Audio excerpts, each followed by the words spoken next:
So guys अभी सुबह के बजे हैं 4:30। अभी हम बैंगलोर के अंदर हैं, वाइट फील्ड में हैं हम लोग अभी। तो बस अब हम निकलने वाले हैं कहाँ के लिए? उडुपी के लिए। उडुपी के लिए। तो अब चलते हैं आगे एंड आपको दिखाएंगे आगे। बैंगलोर से उडुपी का जो डिस्टेंस है अप्रॉक्सीमेटली 410 किलोमीटर का है। नॉर्मली आपको 7 से 9 घंटे के बीच का टाइम लगता है डिपेंडिंग ऑन द ट्रैफिक और स्टॉप के हिसाब से आप ऑब्वियसली वो जो टाइम है वो कंसिडर करिए। रूट मोस्टली नेशनल हाईवे 75 के थ्रू होके जाता है। रोड्स काफ़ी डिसेंट हैं, बहुत ज़्यादा अच्छी तो नहीं है। हाईवे सेक्शन स्मूथ है, वेल मेंटेन्ड है, लेकिन कुछ स्ट्रेच पे सिर्फ और सिर्फ पॉट होल्स हैं, यहाँ की कंस्ट्रक्शन देखने को मिल सकता है। इसलिए थोड़ा कॉशन रखिएगा एंड सेफ ड्राइव ज़रूरी है। ट्रैवल के बीच में आपको फ्यूल स्टॉप्स, हाईवे इटनरी, ये सब भी इजीली मिल जाते हैं, तो आपको कोई चैलेंज नहीं आने वाला। एंड रास्ते में आप अकॉर्डिंगली कहीं भी रुक सकते हैं। देखिए कोई ऐसा बहुत ही फेमस रेस्टोरेंट इस रास्ते पे नहीं पड़ता। जैसे कि जनरली आप मैसूर वैसूर जब हाईवे पे जाते हो तो उस टाइम पे आपको काफ़ी सारे अच्छे रेस्टोरेंट मिलते हैं, बट इस हाईवे पे ऐसा कोई बहुत अल्ट्रा सुपर पॉपुलर रेस्टोरेंट नहीं है। और देखिए जब हम लोग निकले थे, ये जो रास्ता है उस टाइम बहुत ही सुहाना सफ़र हमारे लिए बना, क्योंकि जो मौसम था, सराउंडिंग्स काफ़ी रिलैक्सिंग थी। यहाँ उडुपी की जो क्लीन सिटी है उसकी इजीली एक्सेसिबिलिटी मिली मुझे यहाँ से। एंड ये इसकी एंट्री थी। So it's a Christian house, जहाँ पे कि उन्होंने जो अपने रूम्स हैं उनको होम स्टे में कन्वर्ट किया हुआ है। हमें यहाँ थोड़ा रेस्ट मिला और रिफ्रेशमेंट भी मिला। हमने खाने वाने के लिए छोटा मोटा खाना ऑर्डर किया एंड फिर ऑब्वियसली अपना दिन स्टार्ट करने वाले थे, क्योंकि हमारा जो उडुपी का स्टे था वो सिर्फ एक ही दिन का स्टे था, क्योंकि अगले दिन हमें निकलना था गोकर्णा के लिए। तो वो व्लॉग भी आप चैनल पे देख के जाइए। अब यहाँ पे हम थोड़ा सा इस एरिया को एक्सप्लोर कर रहे थे कि होम स्टे के बराबर में जो एरिया है यहाँ पे हमें मोर भी दिखाई दिया था जब हम लोग आए। एंड देन जब हमने गाड़ी खड़ी करी उसके बाद से हमें एक भी मोर दिखाई नहीं दिया, क्योंकि वो हमारी वजह से शायद उड़ के भाग गए। अब हमारा जो डेस्टिनेशन था उडुपी के अंदर, वो है सबसे पहले श्री कृष्णा टेम्पल, जो कि यहाँ की सबसे फेमस जगह है। उससे पहले आपको मैं थोड़ा होम स्टे दिखा देता हूँ। देखिए ये जो एरिया है यहाँ पे आप अपना रात को गाड़ी भी खड़ी कर सकते हैं। एंड ये जो पूरा घर है इसमें खाली जो नीचे का पोर्शन है वहाँ पे 2 रूम्स में जो ओनर है वो रहते हैं। ऊपर वो सब जो एसी वगैरह लगा हुआ है, those all rooms are fully for the home stay. ये भी एक रूम है। इस वाले रूम में आई थिंक वो बोल रहे थे कि एसी वगैरह नहीं है, सो ये वाला रूम तो खुला हुआ था, इसमें उस टाइम पे कोई रुका हुआ भी नहीं था।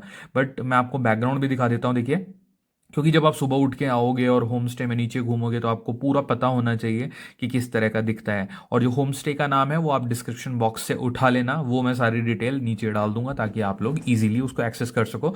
बहुत ही चीप होम स्टे है, 1,000 रुपये का रूम मिल जाता है आपको।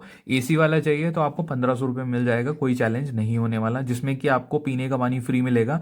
जो आरओ है वो बाहर की साइड ही लगा हुआ है, आप देख सकते हो। ये वाटर बॉटल रखी है, ये खुद के आरओ से इन्होंने भरी है।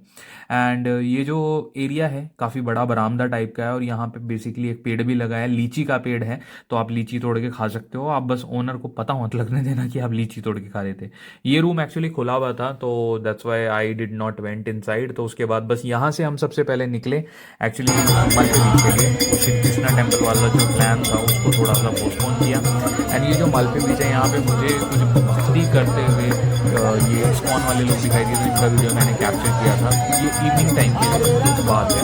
एंड नेक्स्ट डे हमने सोचा कि एक दिन का एक जगह, तो अगले दिन हम जाएंगे उडुपी, क्योंकि वो नेक्स्ट डे ही होने वाला है। क्योंकि एक दिन जो आप ट्रैवल करके आए हो वो तो वैसे भी कंसिडर होगा, क्योंकि ऑलरेडी आपको आफ्टरनून से ऊपर का टाइम हो चुका था। अगले दिन सुबह उठ के एंड देन हमने स्टार्ट करी अपनी आइटनरी। तो गाइज अब हम हो गए हैं रेडी और जा रहे हैं ब्रेकफास्ट के लिए। यहाँ एक बहुत अच्छा ब्रेकफास्ट पॉइंट है विच इज़ कॉल्ड मित्र समाज, तो आपको वहाँ जाकर मिलते हैं। और बेसिकली जो मित्र समाज है वो श्री कृष्णा टेम्पल के प्रांगण में ही है। उडुपी की सबसे फेमस स्पिरिचुअल लैंडमार्क। टेम्पल का जो आर्किटेक्चर है वो अभी आपको देखने को मिलेगा, बहुत ही सुंदर है। और मैंने रास्ते में ये मेक श्योर करा कि जो खड्डे हैं उस पर गाड़ी को बहुत ही स्लोली चलाएं, क्योंकि रास्ते में सिर्फ खड्डे ही खड्डे हैं। उडुपी की जो रोड्स हैं वो बहुत ही लिटरली वाहियात हैं, बिल्कुल घटिया और एकदम बंडल रोड्स हैं, सीरियसली। रहे ब्रेकफास्ट करने, क्योंकि बहुत ज़ोर से भूख लगी हुई थी। तो हम जा रहे हैं मित्र समाज, उसकी बहुत ही अच्छी रेटिंग है, रिव्यूज़ है, हमने देखा है, चेक किया है पहले। Usually we check it before going anywhere कि कितना ज़्यादा रिव्यूज़ है उसके और कितना जेन्युइन है। तो इसलिए हमने सेलेक्ट किया है मित्र समाज को। बट लेट्स सी वो एक्चुअल में कैसा मिलता है, रिव्यूज़ सच हैं कि नहीं है, वो हम आपको वहीं जाके दिखाएंगे। और आप देख सकते हो कि हमें सिर्फ 10 किलोमीटर जाने में I think approximately more than 40 minutes लगे हैं। तो बेसिकली यहाँ पे ये वाली रोड तो ठीक थी, बट वो जो पैच था ना वो बहुत ही ख़राब था, और वहाँ पे ऑब्वियसली कैमरा आप सेटअप नहीं कर पा रहे थे, तो मैं इसलिए उस एरिया को कैप्चर नहीं कर पाया। बट ये जो रास्ता है इंटरनल, जो कि उडुपी के एरिया, मालपे बीच के आसपास वाला एरिया जहाँ पे मैंने यह होम स्टे लिया था, वहाँ पे ये काफ़ी डिसेंट एरिया है और काफ़ी मतलब ओके ओके प्लेस है ये। तो बेसिकली आपको ऑब्वियसली मज़ा आएगा है नहीं। तो चलिए अब डायरेक्टली मिलते हैं। काफ़ी फेमस माना जाता है यहाँ पे, एंड लेट्स सी कि क्या वो फेमस होने के लायक है कि मतलब बस हवा ही हवा है। सो बेसिकली मित्र समाज जो ये रेस्टोरेंट, या इसको आप ब्रेकफास्ट जॉइंट कह लो, जो भी कह लो, वैसे वो ना ब्रेकफास्ट जॉइंट है ना रेस्टोरेंट है, छोटी सी दुकान है। तो वहाँ पे मैं गया था, बट गाड़ी पार्किंग की बिल्कुल जगह नहीं थी, तो मुझे लाइन में लगने ये खाली से वेटिंग की मतलब लाइन है। थोड़ा बहुत खाने के लिए इतनी लंबी लाइन में कौन लगेगा, वही धूप में। तो इसलिए हम तो सीधा टेम्पल की साइड आ गए, एंड हमने आस्था लगवाई भगवान श्री कृष्ण में, क्योंकि देखो वो जगह बहुत ही सुंदर है। सो उडुपी की सबसे फेमस स्पिरिचुअल लैंडमार्क, टेम्पल का आर्किटेक्चर और जो डिवोशन है वो देखने लायक है। हमें यहाँ प्रेयर्स और रिचुअल बहुत ही ऑब्जर्वेंट तरीके से करने का मौका मिला। अगर आप उडुपी विजिट कर रहे हो तो ये temple must visit, spiritual place है, एंड रोड से टेम्पल इजीली एक्सेसिबल है। पार्किंग भी आपको थोड़ा दूरी पे मिलेगी, यहाँ पे पास पास तो नहीं मिलने वाली।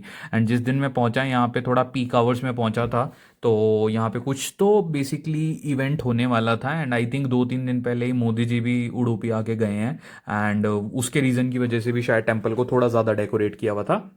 फिर मुझे मिला एक द्वार जिस पे लिखा था रजत पीठम, तो रजत तो मेरा भी नाम है, तो मैंने सोचा कि चलो ठीक है, अपने नाम से यहाँ एक दरवाज़ा बना हुआ है, तो आई थिंक उतना मेरे लिए इनफ है।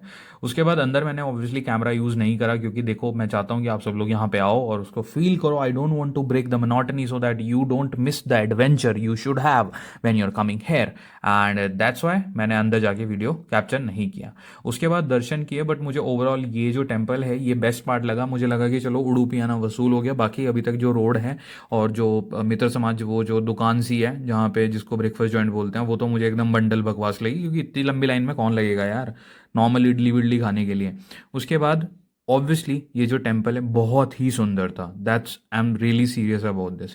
आपको एक वाइब आएगी, क्योंकि ये बहुत ही पुराना टेम्पल है, एंड इसकी हर एक दीवार, हर एक जो मूर्ति है, हर एक नक्काशी है, उससे आपको एक्चुअली में स्पिरिचुअल फील आएगी, अगर आपको थोड़ा भी भगवान में आस्था है। और यहाँ पे आपको जूते चप्पल स्टैंड भी प्रॉपरली मिल जाते हैं। तो दोस्तों इस वीडियो में मैं आपको ज़्यादा कुछ नहीं कहूँ। अभी मैं उडुपी के एक बीच पे हूँ जिसका नाम है डेल्टा बीच।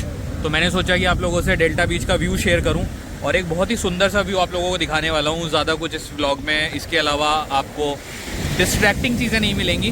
तो अब आप इंजॉय करिए सनसेट का समय, और जिसको गोल्डन आवर भी कहा जाता है।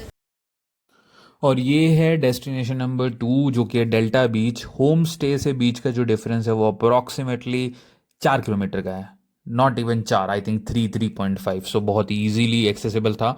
रोड कंडीशन जनरली स्मूथ थी इस वाले स्ट्रेच की। सरप्राइजिंगली जो मालपे बीच है वो तो एकदम बेकार जगह थी, बट थोड़ा नैरो सेक्शंस भी मिले यहाँ पे मुझे। एंड जो डेल्टा बीच है काफ़ी पीसफुल और लेस क्राउडेड लगा। मुझे लगा कि बेसिकली ये बेस्ट बीच है उडुपी का। अब आप चाहे चले जाओ मालपे और टलपे, वो सब कुछ नहीं होने वाला। मुझे लगा कि ये सबसे अच्छा है। सो हमने यहाँ पे वॉकिंग करी, फोटोग्राफी करी, वेव्स को एंजॉय किया, एंड सनसेट काफ़ी ब्यूटीफुल लगता है। यहाँ की जो ग्रीनरी है, सीनिक वाइब्स हैं, रिलैक्सिंग है। यहाँ पे आपको काफ़ी सारे फॉरेनर्स भी देखने को मिल जाते हैं अपने किड्स के साथ एंजॉय करते हुए। पार्किंग भी अवेलेबल है यहाँ पे, राइड बिल्कुल रोड के किनारे आप गाड़ी खड़ी कर सकते हो। एंड आपको कयाकिंग वगैरह करने का मन है तो वो सारी चीज़ें भी यहाँ पे इजीली एक्सेसिबल हैं। उसके बाद मैंने ये एक टाइम लैप्स बनाया ऑब्वियसली, जहाँ पे कि सनसेट को मैंने कैप्चर किया, क्योंकि मैं यहाँ पे बेसिकली गया ही सनसेट देखने के लिए था। सो इसके बाद इवनिंग में दोबारा आपको लेके चलूँगा मालपे बीच। मैं तो गया था, बट मैंने इस वीडियो में वो कैप्चर नहीं किया, क्योंकि मैं पहले आपको अच्छी जगह दिखाना चाहता था। क्योंकि जो मालपे बीच है वो तो सुपर क्राउडेड जगह है यार, मतलब बहुत ही हद से ज़्यादा भीड़ थी वहाँ पे। तो लास्ट में एक उसका भी आपको ग्लिम्स दे दूंगा, क्योंकि एक ही वीडियो के अंदर पूरा उडुपी में ख़त्म करने वाला हूँ। क्योंकि उडुपी में ऐसा कुछ है ही नहीं खास जो कि आप देखो, मतलब आई एम नॉट श्योर कि ठीक है, मतलब शायद मैं गलत टाइम पे गया था, क्योंकि क्राउड था, क्रिसमस का टाइम था। तो उस टाइम पे नहीं जाना चाहिए. I am not saying it's a bad place, but I think may be the wrong timing, that's the main thing. And उसके बाद यहाँ पे जो ये बीच था डेल्टा, यहाँ पे थोड़ा बहुत मज़ा किया. एंड उसके बाद डेल्टा बीच से निकले मलपे बीच के लिए, क्योंकि डेल्टा पे खाने के लिए कुछ नहीं मिलता है. उसके बाद हम पहुँचे मलपे बीच पे और वहाँ पे हमें इस तरह का माहौल मिला. अब आप देखो इस तरह का माहौल, ये बच्ची बेचारी हार्ड वर्क कर रही थी इसलिए मैं इसको वीडियो में डाल रहा हूँ. इस बच्ची के अलावा इस बीच पे सिर्फ और सिर्फ गंदगी थी और बहुत ज़्यादा क्राउड था. खाने पीने के एक दो ऑप्शन मिलते हैं. So that's the only thing. So this is the vlog Udupi का. अगर पसंद आया तो सब्सक्राइब कर लेना. चलिए मिलता हूँ अगले वीडियो में. Thank you.